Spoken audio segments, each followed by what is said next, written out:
And welcome back, ladies and gentlemen, across our beloved Copper Empire. You're watching Arnold HoloNet News, the only news you'll ever need because you have no other choice. And today on AHN, we got our first requirement for Leviathan set out, and you all came up with some amazing suggestions on how to create lore-accurate ships to put in the Leviathan. And Siege is like, no, hold my beer. We're bringing in episode 9 ships are going to be required for the Leviathan. I'm not going to complain that much, except that would have been cooler having lore-accurate ships. But look at that right there. That right there is going to give people a lot of utility for those that want to bolster their finalizer ships. This is going to be fantastic, as we're going to talk about. We have to keep a couple of lenses on. So I am definitely going to have a lens on for finalizer users out there. I think this ship, the TIE Dagger with the Sith Trooper pilot, is going to make the finalizer versus the executor counters even better, because the basic applies ability block, and one of the core foundations of finalize versus executor is controlling Houndstooth and the others through ability blocks and stuns. This is going to help out, but we're also going to keep a lens on how this is going to help the inevitable Leviathan, which we don't know the details on the kit of that just yet, but we can kind of see how this is going to help when it needs to be superior over Profundity and the executor. Let's go talk more details. You're probably asking, how do I unlock the TIE Dagger? Well, it's going to be a galactic chase. We're going to talk a bit more about the math at the end. Long story short, we don't have the exact answer how much math is going to be needed. It's a little bit different every time, but our fingers are crossed. It's going to be like the TIE Defender, where it was like 5,000 crystals, the 7-star, which was a complete steal. And it's probably a good idea to start hoarding fleet energy. Usually how these galactic chases work, after kit reveal, they show up in game about 2 days later. So Thursday later on this week, May 25th, in Sacramento time, they usually turn it on and you can start farming the ship. So if you want to get a head start, probably a good idea to start hoarding up your fleet energy. As it says, as a galactic chase, you can earn TIE Dagger shards through bonus drops on fleet nodes starting this week. Generally in 2 days, but today's probably a good day to start hoarding all your energy for that. Is the ship required for Leviathan? So it is. We were talking about all this cool, Sith Empire stuff ships. No, but I'm not going to complain too much because Sith Trooper's here, and a lot of people have a Sith Trooper relic up and ready to go, like my free-to-play account and many of the other people who push for Supreme Leader Kylo Ren. What are the other requirements for Leviathan? We don't know just yet. The full requirements for Leviathan will be revealed soon. There are more ships coming. We don't know the full requirement list. We speculate. If you want to know my speculation, put a card in the top right-hand corner. TIE Dagger was not on my bingo card. Probably many other people. And then one more thing. Why does the ship have the first order tag? Lore-wise, it was part of the first final order fleet, and we wanted to give you an extra option if you're looking for extra firepower for the finalizer. Don't complain! You want more tags. More tags means more flexibility for you guys to utilize. If this is just a Sith-only ship, probably, you can still get use of it from that basic, but you definitely want that first order tag associated with it. So let's do it, y'all. Let's get into the actual kit for this ship. TIE Dagger, Dark Side, First Order, and ship. First Order Sith. It does not say if it's attacker. It kind of comes across as an attacker type of ship. So let's keep on moving here and show you what the kit is actually showing. All right, basic ability, Sith Precision. Deal physical damage to target enemy if this attack scores a critical hit, which I'm guessing is going to be pretty good, just like how Sith Trooper, the character, applies a lot of critical hits.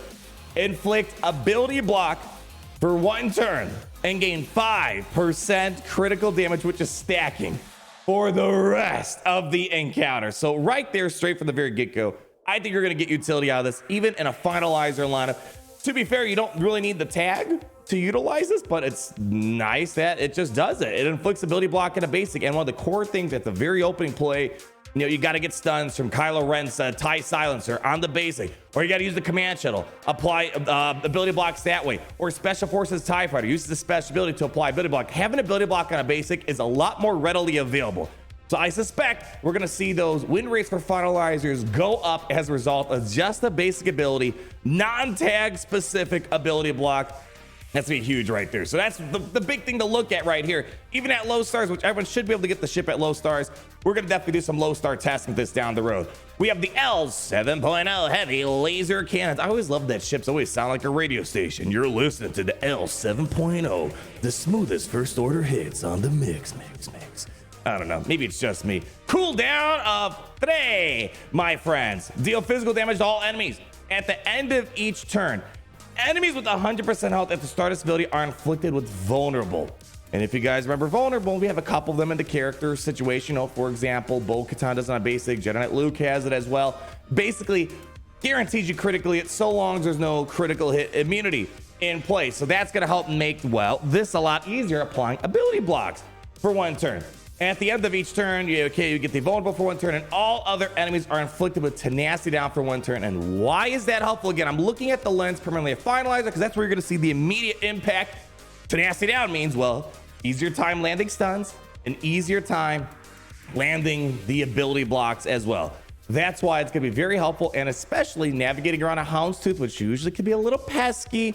It could be annoying, and tenacity down is supreme because if someone has tenacity up, tenacity down takes precedence over the tenacity up. Think about it. That's going to be extremely helpful to get tenacity down on the entire enemy team. We don't know what the Leviathan and the Sith Empire is going to be doing. That's kind of a big deal right there, my friends. So it was a pretty simple kit. One basic, one special. I'm kind of a fan of this very simple kit.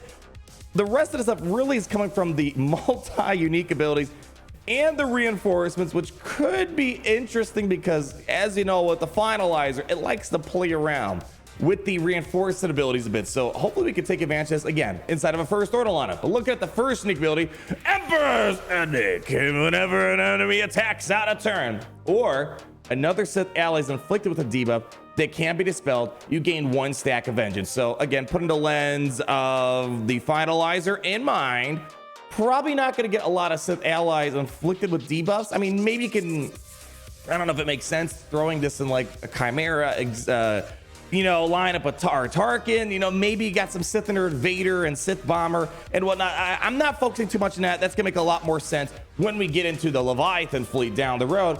But enemy attacking out of turn, that's pretty consistent with Executors. They always like to have swarm attacks. Then you have Xanadu Blood calling for assist. You have Razor Crest calling for the assist. So you're gonna see this part be taken advantage with the Sith TIE Dagger in the immediate future. And then whenever the Vengeance bonus turn is triggered, which as we'll see, it takes 15 stacks of Vengeance to get a bonus turn. So I don't know if we're gonna see that many bonus turns without a full Sith lineup. Time will tell. The TIE Dagger recovers 25% health and gains a stacking 5% offense for the rest of the encounter. And don't forget, the basic ability already has stacking critical damage. So stacking offense, stacking critical damage sounds pretty neat. And then during the Vengeance bonus turn, TIE Dagger can ignore a taunt and if the ally capital ship is Sith, which we only will have one in the near future, you get to ignore protection. Screw you, Houndstooth! That's literally gonna be the biggest Houndstooth killer of all time. No more needing to deal with all the bonus protection. Boom, you're just gonna get right through that sucker. And as it shows right here, at 15 stacks of Vengeance, dispel all debuffs on all Sith allies, gain a bonus turn, then lose all stacks. So, you're probably gonna definitely see this bonus turn at least a little bit, at least when you go to Executor and then Executor Mass Swarm and all the other assistant capabilities. I don't see it happening too often without the rest of the Sith allies on the field, which again, that'll make more sense. And remember, when Darth Malgus gets unlocked, we should have like all these other Sith ships ready to go, and the Darth Malgus with a Spirit Class Interceptor, we probably got another month. So it's gonna make more sense with this Sith fleet down the road. But again, you can at least see a little bit of love for the finalizer. Unique number 2, my friend, Eradicate the Weak. At the start of the battle or when reinforced, for each active Sith ally, which includes the capital ship, the TIE Dagger is going to get 20% max protection, 10% tenacity until the end of the encounter. So we don't know what the stats are showing right now until it gets added in game, but I have some concerns that this could be a little frail at low stars and not in a Sith lineup. They're probably baking some of the viability of the ship considering all this max protection. They're hoping that down the road you're going to have at least 5 Sith ships, and that's boom, 100% max protection in a first order lineup. The finalizer, I'm assuming it's only going to count himself, so it's only with 20% max protection potentially, so it could be a little frail. And the tenacity is not a big issue, it's just the protection could be a bit of a problem. The first time each enemy falls below 100% out, this is great right here. TIE Dagger gains 25 defense penetration, again, stacking. So far, critical damage, offense, and defense penetration stacking. That's a lot of damage, my friend, for the rest of the encounter. And whenever TIE Dagger uses a base ability against enemy with less than 100% health, that attack scores a critical hit if possible. So even if the vulnerability is not there, you're gonna have opportunities to just land big hits. I mean, think of it this way. I'm gonna use Houndstooth for example. So Houndstooth, you have to play this stupid game where it's like 50% health, but it has all this bonus protection. You gotta work through the bonus protection. Sith Trooper's like, screw it, we're not dealing with that. You're just going straight to the heart of the health. And think of it, I'm assuming with all the stacking damage on the ship, it's gonna kind of feel like the TIE Silencer, where the basic and the special ability can get really heavy on the hits down the road. So we'll have to wait and see, but it's sounding pretty good. And here's where the concussion mines come in, which should blend well with the Sith Bomber that we currently have. Whenever another ally attacks an enemy with a concussion mine, so you're not gonna see this in a first order lineup, although I'll take that back. Sometimes you do see people, you know, use Sith Bomber and like Executor lineups. They want to try to slow down Finalizer. It's kind of weird, not too common, but it does happen for now at least. TIE Dagger is going to have an assist, dealing 50% less damage once per turn. So it kind of echoes what he does as a character. Someone critically hits the assist. That's a little bit different here. When you hit a concussion mine, he's going to assist. So likely you're not going to see this work in a Finalizer lineup unless you somehow eked in the Sith Bomber to get the concussion mines out there. And at the start of the TIE Dagger's turn, recovers 20% protection per enemy with less than 100% health. That could be really, really good at keeping the ship alive as long as possible. There's some decent like survivability regeneration on this ship for sure. Again, I have a feeling it's gonna be a glass cannon. It's what it's kind of coming across right now. And lastly, the reinforced ability, which, you know, Finalizer might be able to take advantage of this here. The TIE Dagger gains 5 stacks of vengeance and critical damage up for 2 turns. And inflict a random enemy with healing immunity for 1 turn, which can't be evaded or resisted. So it's not really the coolest reinforced ability that we have compared to a lot of other ships. So it's going to be kind of interesting how this is going to work. From the way it's reading, just for like, let's think of Leviathan for the moment. It's seeming like this could maybe be a starting ship at the very get-go. Kind of have to wait and see until the rest of it comes out. This doesn't seem too crazy, but you know, getting critical damage up could be a big deal. Let's hop on over in game. I want to talk about a few things just in regards to the Finalizer. Might be kind of a dumb conversation, but I kind of disagree. I think it's gonna be very nice to have extra ways of handling just using your Finalizer for a lot more things. So come on over to the game for a moment, shall we? So generally when we use the Finalizer up against the Executor, the standard lineup, so Houndstooth, Razor Crest, Xanadu Blood, generally you have TIE Echelon, obviously Finalizer, and then you have TIE Silencer, Command Shuttle. So it's gonna be a question of, will this improve the starting lineup? Maybe you take out TIE Silencer. You know, if you don't need to worry about the stuns, you could just go in and just do a ability block on the Sith Trooper basic. However, generally in the opening play, you need to make sure you get Xanadu Blood out right away. So this might not be ideal. So if anything, it may be, it's gonna be kind of weird to say this for now. Maybe this replaces Cover and Command Shuttle in the starting lineup at the minimum. If none of those are gonna be true, I think at the minimum, this could be a good reinforcement for the Finalizer, a good first reinforcement, because generally you bring in the First Order Special Forces TIE Fighter. They come in, you do the assist, you do the ability block, you might get the stun as well when you call into Kylo Ren's TIE Silencer, but why not just bring in Sith Trooper and then just try to get an ability block? So, you know, there's some flexibility, or it's just a backup. I don't think it's mandated to run it, but it's nice having a ship that's gonna bring ability blocks to the table. I would rather probably bring Sith Trooper over First Order TIE Fighter if the kit sounds as good as it actually is. So this could be the helpful part when it comes through all that. And of course you have the Finalizer, which does some funky stuff when it comes to basically like turning on all the reinforced abilities. As you see, all first order allies active at the start of the battle have plus 50% max health, have their reinforced abilities activated. Debuffs from these abilities will not be inflicted. So the healing immunity, unfortunately, not going to be turned on right away, but you do get the other stuff that comes along with it. But there's really not a lot that's going on there, so it doesn't seem too crazy. But at the minimum, I'm excited, even though I'm pretty let down that this is not a very lore accurate type of fleet that we're building. I was really hoping we're gonna get there. Wow, that's really triggering right there, not having that sixth out. Anyways, point aside, a lot of people have Sith Trooper at some sort of relic, whether you're a veteran player, even newbie. Superior to Kylo Ren up until now is still one of the best galactic legends in the game, one of the most popular things for people to chase after. So you're getting a ship that's pairing up well with the already existing useful, pretty solid character inside a Star Wars Galaxy of Heroes. I want to end on one more thing before I let you guys go. I just love hanging out with you guys. It's kind of cool having some fun stuff on the menu for us to elaborate here. I want to talk about the Galactic Chase. So one more reminder, in case I was spitting too many facts on you in this video. It's going to be a Galactic Chase, number 1. Number 2, when you spend fleet energy, you're going to get shards. And that's the question we have. What's going to be the exchange? How much energy needs to be spent to get so many shards? That usually varies. The hope and dream, my fellow senores of the Kyber Empire, is that we're hoping for something like this here.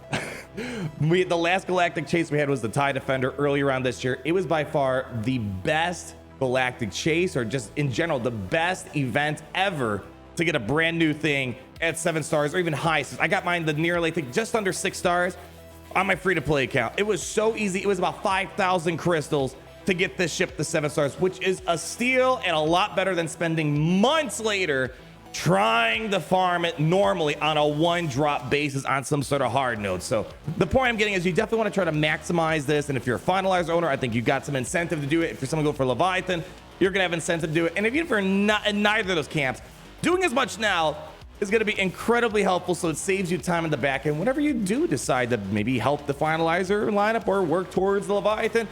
I just want to be cautious with you guys. I don't know if we're going to get something as generous as this, and I hope it is, though. The drop rates are about double compared to previous Galactic Chase events when it came to the TIE Defender. I don't know what's going on over there. Maybe they're testing something. I hope it's this way, but in case you want it, I always like to refer to this. Egnar's did a pretty nice breakdown of the math of the previous Galactic Chase, not indicative of all the other Galactic Chases we had. And as you see here, it kind of shows you in general how much energy was needed: 7 stars, 6 stars, 5 stars, 4 stars. This does not mean this is going to work for every other Galactic Chase down the road. So all I hope for right now is that if you are interested in this event, since there's no marquee, you got to do this at the minimum to get it for free. Start hoarding up your fleet energy now, and then we'll see the math come later on this week. And I hear there's like this King of Triple B, God's gift of mobile gaming, I don't know, the 8th day of creation. He's got a video gaming vision. He's the director of mine, guys. This guy's got a lot. We're gonna test this ship from the hull to the rear. I don't know, from the front to the rear, the hull to whatever, you know what I'm trying to say. So we're gonna put this ship through the ringer, see if it's gonna bolster the finalizer lineup. That'd be fantastic. But also keep our eyes on the prize and how hard this ship's gonna be to get. And how's this going to tie in with the Leviathan down the road? Nonetheless, it's always an honor and privilege to be with you guys here in Arnold Holonet News. Thank you so much for stopping by. Leave your comments down below on how you're feeling about all the stuff we talked about in regards to the ship. And more importantly, always remember, until the next time we meet again, just keep on saying how it's great to be in the Empire today. It's great to be in the Empire today. The sun never sets.